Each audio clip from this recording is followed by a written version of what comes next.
जो हमारे 7 चक्रास हैं, ये सारे 7 चक्रास जो है प्लैनेट से रिलेट करते हैं। तो अगर हम मेडिटेशन रेगुलर करते हैं तो हम अपने प्लैनेट्स को भी सपोर्ट करते हैं कि क्या चीज़ मेरे लिए सूटेबल है और क्या चीज़ मेरे लिए सूटेबल नहीं है, वो मुझे नहीं करना है। वो अगर हमें पता चल जाए तो लाइफ में कई चीज़ें हैं जो बहुत ज़्यादा हर्डल्स के बिना हमें चीज़ें सक्सेसफुल पाथ पर ले जा सकती हैं। न्यूमरोलॉजी सिर्फ डेट ऑफ बर्थ नहीं है। Numerology is all about the numbers, यानी कोई भी नंबर्स हैं, मोबाइल नंबर हो गया, घर का नंबर हो गया, व्हीकल नंबर हो गया, तो ये हर चीज़ रिलेट करती है। वास्तु अपने आप में एक बहुत बड़ा साइंस है जिससे हम ये पता कर सकते हैं कि हमारे अगर बाई चांस अपॉर्चुनिटीज़ नहीं आ रही हैं तो जहाँ पर आपका वाटर एलिमेंट होना चाहिए, अगर मैं वहाँ पर किचन रख रही हूँ तो इसका मतलब है मैंने फायर एलिमेंट वहाँ पर क्रिएट किया, तो इसका मतलब है आपकी अपॉर्चुनिटीज़ बर्न हो रही होंगी। टैरो का रीडिंग बिल्कुल 100% बिल्कुल सही प्रोडिक्शंस देती है। तो जैसे कि हमारा एस्ट्रोलॉजी बाहर लिया गया है, ऐसे ही बाहर का टैरो कार्ड रीडिंग हमने अडॉप्ट किया है क्योंकि बहुत अच्छा रिजल्ट्स आता है, बहुत प्रोडिक्शन क्लियर होती हैं। लाइक अगर हमारी ऑरा में भी वो चीज़ आ जाती है, जब आप आँख बंद करके बैठे हैं, ध्यान कर रहे हैं, आप सो रहे हैं, कभी कभी आपको लगता होगा कि आपके पास से कोई गुजरा, कोई पास में खड़ा हुआ है, दैट मीन्स ये स्पिरिट्स की भी एक ऑरा होती है। तो जब हमारी ऑरा से उनकी ऑरा कन्वर्ट होती है, आपस में इंट्रैक्ट करती है, तो हमें पता चल जाता है कि आसपास कोई है, चाहे आपको नज़र नहीं आ रहा आँखों से। तो ये स्पिरिट्स ऑफ कोर्स होती हैं, कहीं नेगेटिव हैं, कहीं पॉजिटिव हैं। नमस्कार, मैं हूं अनंत कौशिक। आप देख रहे हैं ब्रेकिंग न्यूज़ दिल्ली एनसीआर। हमारे साथ जो शख्सियत आज मौजूद हैं किसी परिचय की मोहताज नहीं है, बेहतरीन न्यूमेरोलॉजिस्ट हैं, साथ में एस्ट्रोलॉजी में माहिर हैं और इसके अलावा महावास्तु एक्सपर्ट हैं। पिछले 12 साल से लोगों की दुख तकलीफ़ों को कम करने में लगी हैं, उनको भविष्य का जो रास्ता है वो दिखाने में लगी हैं। ऑनलाइन कोर्सेज कराती हैं अक्रॉस इंडिया, तमाम सारे स्टूडेंट्स को ये सारी विधाएँ सिखा चुकी हैं। बहुत बहुत स्वागत है अमिता जी आपका। Thank you so much. Amita ji, क्या कुछ कहेंगे? आज हम आपके पास पहुंचे हैं, तमाम जो विषय है उनमें हम बात करेंगे। सबसे पहले अकल्ट साइंस की अगर मैं बात करूं, इस फील्ड में आप कैसे आई, कैसे चुना इसको? मैं ये कहना चाहूँगी अकल्ट साइंस को हम नहीं चूज़ करते हैं, अकल्ट साइंस हमें चूज़ करता है। यानी डिवाइन पावर है, कॉस्मिक एनर्जी है जो हमें बताती है कि हमें ये पाथ अपनाना है, इस पथ पर चलना है। तो इसी तरह से मैं भी इस अकल्ट साइंस में आई और मैंने एस्ट्रोलॉजी, न्यूमरोलॉजी और महावास्तु एक्सपर्ट हूँ मैं, और यही मैं पढ़ाती भी हूँ। मनुष्य का जो भाग्य है वो उसके कर्म तय करते हैं, किस्मत जो है वो विधाता लिखती है, भगवान लिखते हैं। ऐसे में एस्ट्रोलॉजी की मदद से कैसे उसको बदला जा सकता है या फिर उसमें जो सुधार है वो किया जा सकता है ताकि जो लोगों का भविष्य है वो बेहतर हो सके? यस, तो एस्ट्रोलॉजी कैसे हमें मददगार होती है? एस्ट्रोलॉजी से हम कुंडली देखकर एक रास्ता चुनते हैं, हमें पता है क्या क्या हम पिछले कर्मों से लेकर आए हैं और हमें आगे फ्यूचर में क्या करना है। अगर हमें थोड़ा सा उसका सपोर्ट मिल जाए कि क्या चीज़ मेरे लिए सूटेबल है और क्या चीज़ मेरे लिए सूटेबल नहीं है, वो मुझे नहीं करना है, वो अगर हमें पता चल जाए तो लाइफ में कई चीज़ें हैं जो बहुत ज़्यादा हर्डल्स के बिना हमें चीज़ें सक्सेसफुल पाथ पर ले जा सकती हैं। तो बहुत ही फ़ायदेमंद होता है एस्ट्रोलॉजी। कभी कभी ऐसा लगता होगा लोगों को कि हमें भविष्य को क्यों जानना है। भविष्य को जानना मतलब हम उसको बहुत हद तक 100% चेंज नहीं कर सकते, बट अगर मुझे पता है ये डिफ़िकल्ट टाइम्स हैं, मुझे अपने आप को काम रखना है, शांत रखना है, मेडिटेशन करना है, तो जो भी प्रॉब्लम्स आएंगी वो धीरे धीरे उसमें आप अपने आप में परिवर्तन पाएंगे और बहुत ज़्यादा स्ट्रगल आपको नहीं करना पड़ेगा, आपको धीरे धीरे सॉल्यूशंस मिल जाएगा। तो ये आसान हो जाएगा, ये एक रास्ता अपना जीवन का पथ है जो वो आसान हो जाएगा। यही मददगार होता है एस्ट्रोलॉजी को जानना। आप एक बेहतरीन न्यूमेरोलॉजिस्ट हैं, ऐसे में डेट ऑफ बर्थ के आधार पे लोग मानते हैं कि न्यूमेरोलॉजी काम करती है। क्या यही ठीक है या इसके अलावा और न्यूमेरोलॉजी को किस तरह से समझा जा सकता है, कैसे काम करती है? डेट ऑफ बर्थ के अलावा भी काम करती है अंकों के आधार पे? यस, न्यूमरोलॉजी सिर्फ डेट ऑफ बर्थ नहीं है। Numerology is all about the numbers, यानी कोई भी नंबर्स हैं, मोबाइल नंबर हो गया, घर का नंबर हो गया, व्हीकल नंबर हो गया, तो ये हर चीज़ रिलेट करती है। कहीं ना कहीं अगर हमारी लाइफ में स्ट्रगल्स आना है तो हम गलत घर के नंबर में भी एंटर करेंगे, वहाँ रहेंगे, वहाँ का वास्तु खराब हो जाएगा, या हमारा वक्त जो हमारा रनिंग ईयर होता है वो भी डिपेंड करता है कि रनिंग ईयर क्या चल रहा है, मोबाइल नंबर क्या चल रहा है, व्हीकल नंबर क्या चल रहा है, मोबाइल नंबर क्या है, डेट ऑफ बर्थ क्या है, आपको क्या पसंद आएगा, आपको क्या नहीं पसंद आएगा, आप कैसे रिएक्ट करेंगे, ये सब कुछ न्यूमरोलॉजी आपकी डेट ऑफ बर्थ से आधारित है और आपके नंबर्स पर आधारित है। मैंने जीवन में जितने अंक हैं, चाहे वो मोबाइल नंबर्स हों या फिर आपके घर का नंबर हो, ये सभी मैटर करते हैं न्यूमेरोलॉजी में? जी, हमें न्यूमरोलॉजी में प्लेस ऑफ बर्थ नहीं चाहिए, हमें टाइम ऑफ बर्थ नहीं चाहिए, सिर्फ डेट ऑफ बर्थ से हम प्रिडिक्ट कर सकते हैं वो पर्सन के लिए क्या प्रोफेशनल्स सूटेबल है, क्या प्रोफेशन नहीं चूज़ करना चाहिए। तो जैसे अगर हम बात करें किसी की डेट ऑफ बर्थ आ गया 4, है ना, तो वो पर्सन के बारे में वो बहुत प्लानर होगा, बहुत ज़्यादा प्लानिंग करता होगा, बट कहीं एग्जीक्यूशन कर पाए या ना कर पाए ऐसा होता होगा। और इवन कि उसकी छोटी मोटी ट्रैवल्स भी, जिसको वो नहीं पता, पहले वो रास्ते पे नहीं गया, वहाँ भी भटक जाता होगा, गलत प्रोफेशन में चला जाता होगा। तो आप देखेंगे, और उसके साथ साथ अगर उसका राहु 4 नंबर राहु से रिलेट करता है, अगर वो अच्छा होगा तो वो पर्सन इतनी फाउंडेशन अपनी मजबूत लेकर चलेगा कि उसको कोई हिला ना सके, इतनी अच्छी प्लानिंग करके चीज़ों को चलेगा, क्योंकि राहु देव बहुत पैसा भी देते हैं, शनिदेव बहुत पैसा भी देते हैं। तो अगर वो अच्छा प्लानर होगा, अच्छा इंसान होगा, तो वो ज़रूर बहुत अपने अच्छे हाईएस्ट पोटेंशियल पे पहुंचेगा, फाउंडेशन उसकी बहुत मजबूत होगी। महावास्तु एक्सपर्ट भी है मैम, वास्तु की मदद से, दिशाओं की वजह से दशा को कैसे बदला जा सकता है, और क्या वो ऑथेंटिक होता है कि मनुष्य के जीवन में उनमें दशा बदलने से चेंज आ जाए? जी, वास्तु अपने आप में एक बहुत बड़ा साइंस है, जिससे हम ये पता कर सकते हैं कि हमारे अगर बाई चांस अपॉर्चुनिटीज़ नहीं आ रही हैं, तो जहाँ पर आपका वाटर एलिमेंट होना चाहिए, अगर मैं वहाँ पर किचन रख रही हूँ तो इसका मतलब है मैंने फायर एलिमेंट वहाँ पर क्रिएट किया, तो इसका मतलब है आपकी अपॉर्चुनिटीज़ बर्न हो रही होंगी, अपॉर्चुनिटीज़ नहीं मिल रही होंगी, बर्न हो रही होंगी। तब आपको लोग यही पूछेंगे, हमें पूछते हैं कि कैसे मैम हमें अपॉर्चुनिटीज़ नहीं आ रही हैं, ना प्रॉब्लम्स आती हैं, तो क्योंकि उन्होंने किचन क्रिएट किया हुआ है नॉर्थ जोन में। तो इसी तरीके से नॉर्थ अपॉर्चुनिटीज़ लाता है, हमें नॉर्थ को वाटर एलिमेंट से क्रिएट करना चाहिए। वाटर का एक्वेरियम लगा सकते हैं, फिश एक्वेरियम लगा सकते हैं, फाउंटेन लगा सकते हैं, मनी प्लांट क्रिएट कर सकते हैं, ताकि आपको अपॉर्चुनिटीज़ आएँ। इसी तरह से हमारी 16 डायरेक्शंस अपनी अपनी रिस्पॉन्सिबिलिटीज़ निभाती हैं, और उस पर निर्भर करता है कि क्या हमें अच्छा मिलेगा, क्या हमें नहीं अच्छा मिलेगा। एक और एग्जाम्पल ले लेते हैं कि अगर हम साउथ वेस्ट की बात करें, साउथ वेस्ट जो है वो एंसेस्टर्स की जगह है, और साउथ वेस्ट जो है वो डिटॉक्स की जगह है। तो जहाँ पर आप कोई भी पर्सन कोई सामान रखता है, जो इंडस्ट्रीज़ में अगर कहें फैक्ट्री में कोई सामान रखा हुआ है, वो भी वेस्ट हो जाएगा, वो सेल ही नहीं होगा, वो पूरा वेस्ट होता है। इवन कि जो पर्सन साउथ वेस्ट में सोएगा वो हमेशा बीमार ही रहेगा। तो इतना प्रोमिनेंट, इतना परफेक्टली ये वास्तु होता है, जिससे हम सिर्फ अगर घर का मैप से हमें पता चल जाए कि कौन सा पर्सन कहाँ सोता है, कहाँ बैठता है, हम उसके बारे में प्रेडिक्शन कर सकते हैं कि वो पर्सन कैसा होगा, वो सोचता कैसा होगा।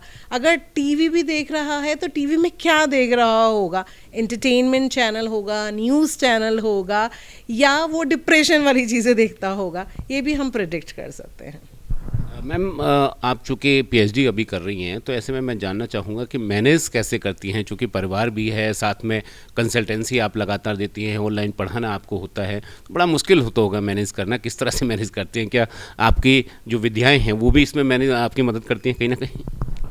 श्योरली हम मेडिटेशन करते हैं रेगुलरली, अपना ध्यान रखते हैं रेगुलरली, उसके साथ साथ हमें कामनेस होती है, जिससे क्या होता है बहुत तरह की चीज़ें आप मल्टी टैलेंटेड कह सकते हैं, मल्टी डायमेंशनल हम चीज़ें कर सकते हैं।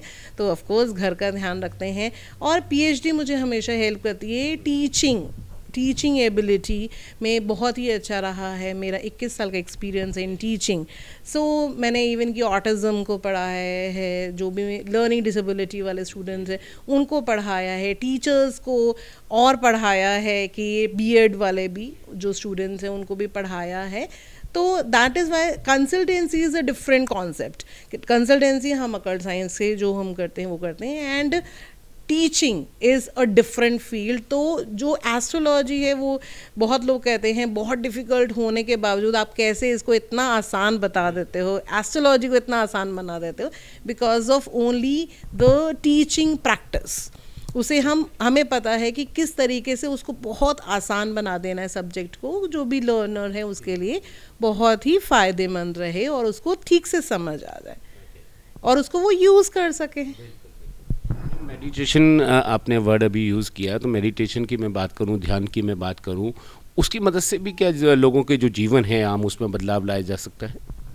जी, जो हमारे 7 चक्रास हैं, ये सारे 7 चक्रास जो है प्लैनेट से रिलेट करते हैं। तो अगर हम मेडिटेशन रेगुलर करते हैं तो हम अपने प्लैनेट्स को भी सपोर्ट करते हैं। तो अगर आपका वास्तु ठीक होगा, ये सारे आपस में रिलेटेड हैं, एस्ट्रोलॉजी, न्यूमरोलॉजी और वास्तु, मेडिटेशन, स्वर विज्ञान, ये आपस में इंटर रिलेटेड हैं। सब आपको सिर्फ प्लैनेट्स की जानकारी दे रहे हैं, एलिमेंट्स की जानकारी दे रहे हैं। अगर आप उसको समझ जाएं, इन सब चीज़ों को ही समझ जाएं और मेडिटेशन करेंगे तो ऑटोमेटिकली आपके प्लैनेट्स आपको सपोर्ट करना शुरू कर देंगे। तो वहाँ ही हमारी प्रॉब्लम्स का सॉल्यूशन हो जाता है। जो हमारे प्लैनेट्स अगर सपोर्टिव हैं तो हमारे काम बहुत जल्दी, हर चीज़ में आपको सक्सेस ही मिलेगी। मैम, रोज़मर्रा में सभी लोग अपना अपना काम करते हैं, कोई ड्यूटी अपना जाता है, कोई व्यवसाय करता है। ऐसे में कर्म को करने के तरीके अगर कुछ बदले जाएं, क्या संभव है कि उससे ज़्यादा सफलता पाई जा सकती है? जी, हम अगर कहें, तमिल का एक शास्त्र है पंचपक्षी शास्त्र।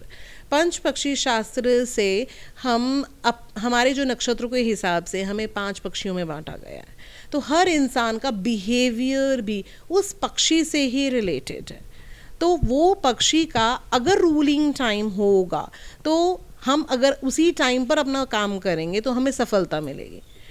उस पक्षी का जब ईटिंग टाइम होगा तो हमें 75% जो है वो सक्सेस मिलेगी। तो इस तरीके से हम अपनी चीज़ों को प्लान करते हैं। इवन की स्टॉक मार्केट की बात करें या कुछ भी मनी से रिलेटेड ट्रांसफ़र भी कुछ आप कर रहे हैं, अगर आप वो अच्छे टाइम पे करेंगे तो आपको उसके फ़ायदे होंगे। वेयरएज जहाँ पर वो बर्ड अगर स्लीपिंग मोड में है या डेथ मोड में है, उस टाइम पे आप पैसा कोई ट्रांसफ़र करते हैं तो उसके आपको फ़ायदे नहीं मिलेंगे।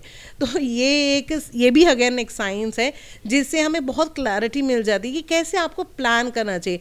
दिस इज़ लाइक आप doing hard work with smart work, है ना, बहुत इम्पॉर्टेंट है। आज का वक्त ऐसा है, हमारे पास बहुत ज़्यादा टाइम नहीं है ना, कि हम बहुत ज़्यादा टाइम लेते, क्योंकि अदरवाइज़ ये चीज़ें क्या है, टाइम टेकिंग है, हमारे सक्सेस को ज़्यादा वक्त लग जाता है।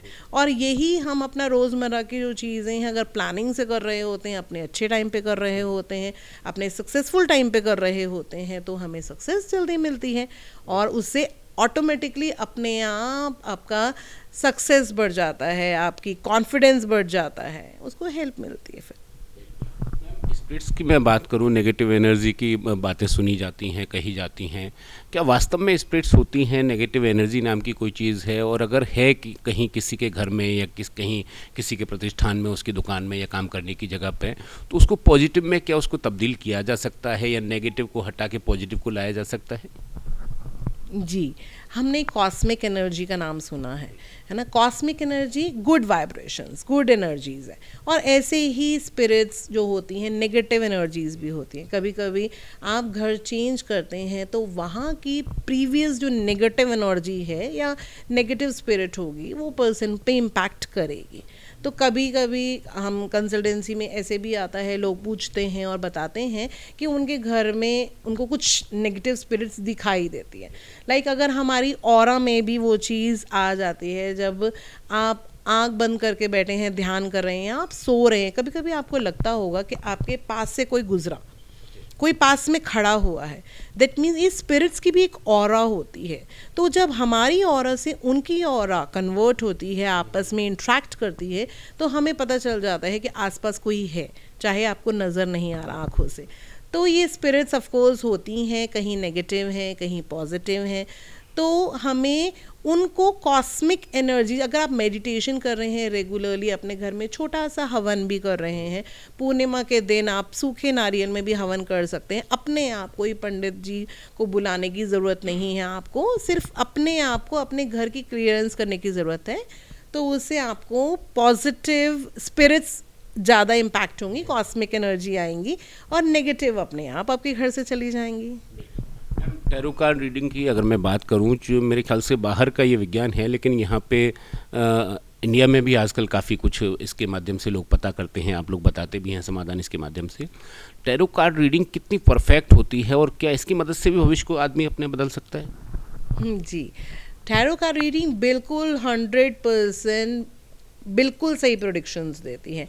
तो जैसे कि हमारा एस्ट्रोलॉजी बाहर लिया गया है, ऐसे ही बाहर का टैरो कार्ड रीडिंग हमने अडॉप्ट किया है, क्योंकि बहुत अच्छा रिजल्ट्स आता है, बहुत प्रेडिक्शन क्लियर होती हैं, इसीलिए हम भी उसको यूज़ करते हैं। इवन कि कोई पर्सन हमारे पास आया और हम उनके बारे में बिल्कुल नहीं जानते, तो जब वो क्वेश्चन पूछ रहा होता है, चाहे वो पर्सन अपने बारे में ना बताना चाहे, सिर्फ अपना क्वेश्चन पूछ रहा होगा, तो हम उस पर्सन के बारे में भी बता सकते हैं कि वो कैसी सोच वाला इंसान है, क्योंकि हमें वो कनेक्शन भी जानना ज़रूरी है कि वो जो हमारे सामने बैठा हुआ इंसान वो कैसा इंसान है ना। हम अकल्ट साइंस में लोगों की मदद करना चाहते हैं, बट कभी कभी ऐसा होता है लोग आंसर्स पूछ रहे हैं बट अपने बारे में नहीं बता रहे। हो सकता है हमसे कोई गलती हुई हो, अपने बारे में गलती नहीं बोलेंगे, तो हमें पूछने की ज़रूरत नहीं पड़ती, हमें पता चल जाता है, इन कार्ड से ही पता चल जाता है कि पास्ट में उनके साथ क्या चल रहा था, प्रेजेंट उनका कैसा है और उनका फ्यूचर कैसे होने वाला है। तो हम वही चीज़ उनको बता देते हैं। इवन की रेमेडीज़ भी आ जाती हैं, जिससे जहाँ हमें दिख रहा है कि फ्यूचर में प्रॉब्लम्स है, तो हम उसको ठीक भी कर सकते हैं। मैम, अंत में आपको, चूँकि आपका जन्मदिन आने वाला है, उसकी बहुत बहुत शुभकामनाएं। और साथ में मैं पूछना ये चाहूँगा कि एक तो सबसे पहले आप जो फॉलोअर्स हैं, हमारे जो व्यूअर्स हैं, उनको क्या कुछ मैसेज देना चाहेंगी कि जन्मदिन किस तरीके से मनाएं। और आजकल एक बड़ा काफ़ी समय से प्रचलन है कि आधुनिक जो तौर तरीके हैं, लोग उनसे जन्मदिन मनाना ज़्यादा पसंद करते हैं। ऐसे में एस्ट्रोलॉजी, न्यूमेरोलॉजिस्ट, ये सब की मदद से आप किस तरह से इसको देखते हैं कि जन्मदिन व्यक्ति को किस तरह से मनाना चाहिए ताकि उसके भी पॉजिटिव परिणाम उसको मिलें? सही कह रहे हैं आप, आपका बहुत बहुत धन्यवाद। तो एस्ट्रोलॉजी के हिसाब से हम कहें तो लोगों की मदद करना हमारा प्रण हमने लिया है। हम लोगों की मदद करते हैं, उनको विजन क्लियर दिखाते हैं। ऐसे ही लोगों की मदद करना, दान पुण्य करना जो है वो अच्छा माना जाता है। अपने जन्मदिन वाले दिन आपको करना चाहिए ज़रूर। तो क्योंकि जो पीछे पास्ट लाइफ कर्मा से आपके बर्डन्स हैं वो धीरे धीरे रिलीज़ होते जाएंगे। जो भगवान है, अगर हम कहें कि हमारे पीछे कर्मास कैसे थे और उसकी वजह से हमें भुगतान करने को मिल रहा है, तो हमारे जो भगवान है वो भी हमारे माता पिता के समान है। अगर हम उनसे कुछ गलती हमसे हुई भी है तो हम माफ़ी मांग लेंगे तो वो माफ़ कर देते हैं। ऐसा नहीं है, सोचना नहीं चाहिए कि मुझे वो जन्मों जन्म तक भुगतना पड़ेगा। नहीं, आप अपना प्रेजेंट ठीक कर सकते हैं। थोड़ा सा आपको नॉलेज होना चाहिए, न्यूमरोलॉजी की नॉलेज होना चाहिए, थोड़ा सा आपको एस्ट्रोलॉजी की नॉलेज होना चाहिए, थोड़ा सा रेमेडी से ये करना है आपको कि अपने कर्मास को सुधारें, है ना, हमने प्रण कर लिया कि मैं आज के बाद कुछ गलत काम नहीं करूँगा या करूँगी, और मैं अपना फ्यूचर दूसरों के लिए हेल्प करने में करूँगा या करूँगी, तो हमारे पास कर्मास रिलीज हो जाएंगे। मैं पीछे जन्म में जाकर कुछ ठीक नहीं कर सकती, तो क्यों मुझे जानना है पीछे क्या हुआ था। मुझे अपना प्रेजेंट सुधारना है, मुझे अपना फ्यूचर सुधारना है। तो अगर हम उसी में प्रण कर लें कि हम चीज़ें अच्छी करेंगे और आगे लोगों की मदद करेंगे, तो ऑफ कोर्स आप अपना प्रेजेंट और फ्यूचर दोनों ही बहुत अच्छा कर सकते हैं। अंतिम में सवाल लेता हूँ कि व्यक्ति चूँकि काफ़ी उलझने लोगों के दिमाग में रहती हैं, मेरे खुद के दिमाग में भी रहती हैं, ऐसे में अगर मुझे अपना भविष्य पता करना है या उसको ठीक करना है, कुछ मेरे साथ ठीक नहीं हो रहा, उसको मैं चाहता हूँ वो ठीक किया जाए, तो व्यक्ति किस तरफ जाए। एस्ट्रोलॉजर जो है वो अलग हैं, न्यूमेरोलॉजिस्ट जो है वो अलग हैं, तो आप में कई सारी प्रतिभाएं हैं, आपको सारी चीज़ें पता हैं। ऐसे में सबसे विश्वसनीय तरीका क्या है अपने भविष्य को जानने का, उसको सुधारने का? क्या एस्ट्रोलॉजी सबसे अच्छा तरीका है, न्यूमेरोलॉजी सबसे अच्छा तरीका है, या फिर टैरो कार्ड रीडिंग, या फिर अन्य कोई? तो मैं बहुत सारी चीज़ें ऑफ कोर्स जैसे आपने बताया एस्ट्रोलॉजी न्यूमरोलॉजी सब किया है। तो जो इसकी शुरुआत है बेसिक, एक नॉर्मल पर्सन के लिए एस्ट्रोलॉजी समझना आसान नहीं है। मैं बोलूँगी सबको ऊपर से बात समझ जाएगी, कुछ नहीं समझ आएगा। तो इट्स बेटर सिर्फ आप न्यूमरोलॉजी पे चले, न्यूमरोलॉजी को समझें, अपनी डेट ऑफ बर्थ को समझें। अपनी डेट ऑफ बर्थ को जब आप टोटल करते हैं, एक नंबर आपको मिलता है, जो बेसिक नंबर होता है वो आपकी डेट होती है। एक डेट ऑफ बर्थ को फुल कंप्लीट आप टोटल कर लेंगे तो एक नंबर आपको तब मिलता है। ये दो नंबर ऐसे हैं जो हमारी लाइफ में बहुत ज़्यादा हद तक इनका एक रोल है। और ये खाली नंबर्स नहीं, ये प्लैनेट से रिलेटेड है। जैसे सन को हम सूर्य, नंबर 1 जो है वो सन है, नंबर 2 मून है, नंबर 3 जुपिटर है, नंबर 4 राहु है, number 5 is mercury, number 6 is Venus, number 7 is Ketu, number 8 is Saturn and number 9 is Mars. तो ये नंबर्स की सीरीज़ में आप अपने नंबर को देखिए कि आपकी डेट क्या है, और आपका कंप्लीट डेट ऑफ बर्थ को जब टोटल कर लेंगे, पूरा डेट ऑफ बर्थ को, तो एक नंबर जब मिलेगा तो वो उस प्लैनेट से आप रिलेट कर रहे हैं। तो उस डेट की जो नंबर की आदतें आप में होंगी। तो एक और आपको राज की बात बताओ, तो 25 साल तक आपकी आदतें जो हैं वो आपकी डेट पड़ जाती हैं। तो जो डेट होगी आपकी, समझिए 22 है या 1 है या 2 है, तो सपोज 1 है आपका डेट, तो आपकी आदतें सूर्य देव की से प्रभावित होते हुए जो आदतें एक सन की एबिलिटी में होंगी वो आते होंगी। आप एम्बिशियस होगे, आपको काम करना ज़्यादा पसंद होगा रेस्ट के कंपैरेटिवली, और आप दूसरों को हेल्प करना चाहेंगे। कभी कभी आप ईगोइस्ट भी होंगे, इस तरीके से होगा। और अगर हम डेट ऑफ बर्थ को कंप्लीट टोटल कर लेंगे और जो वहाँ नंबर आपको मिल रहा है, तो आप उससे रिलेट कीजिए। आफ्टर द एज ऑफ 25 और 30 से रेंज में आपको वो आदतें वो ही पसंद होंगी जो डेट ऑफ बर्थ का कंप्लीट करके आता है आपको। उसको कहते हैं डेस्टिनी नंबर, यानी हमारी किस्मत हमें कहाँ तक ले जाती है वो आप अपना ऐसे चूज़ कर सकते हैं। आपको पता चलेगा कि क्या प्लैनेट नंबर आ रहा है मेरा और मैं किससे रिलेट करूँगा। आपको इंटर रिलेट करना है इसको, और उनकी एबिलिटीज़ आप में होंगी। तो अगर वो ही प्रोफेशन हम चूज़ करें, समझिए कि आपने जो पढ़ाई की 25 साल तक जो पढ़ाई की वो आपने डेट ऑफ बर्थ के अकॉर्डिंग की, but complete date of birth को जो मैंने बोला डेस्टिनी नंबर है, प्रोफेशन आपको वो ही करना चाहिए। नहीं तो क्या होता है, कभी कभी पढ़ाई आपने कोई और चीज़ की और उसके बाद जब प्रोफेशन की बात आती है तो प्रोफेशन में आपको वो चीज़ पसंद ही नहीं आती कि प्रोफेशन चेंज करना होगा लाइक दैट, क्योंकि वो बिल्कुल चेंज हो जाता है। तो इस तरीके से आपको देखना है और अपना प्रोफेशन सही चूज़ करना है ताकि आप सक्सेसफुल रहें। बहुत बहुत धन्यवाद। Thank you so much. Amita S Bhatia, numerologist, Mahavastu expert और बेहतरीन एस्ट्रोलॉजर। उनको आपने सुना, तमाम जो विषय थे ज्योतिष से जुड़े हों या अंक विज्ञान से जुड़े हों, उन पे बारीकी से और बड़ी तफसील से जानकारी देती हुई। आप सभी लोग इस इंटरव्यू को देखें और मनन करें, चिंतन करें। साथ में नीचे डिस्क्रिप्शन में मैम का नंबर है, उस पर आप कॉल करके मैम से अपनी जो भी परामर्श हैं, जो सहायताएँ हैं, जो विचार हैं वो साझा कर सकते हैं। सहयोगी गौरव कुमार के साथ मैं अनंत कौशिक।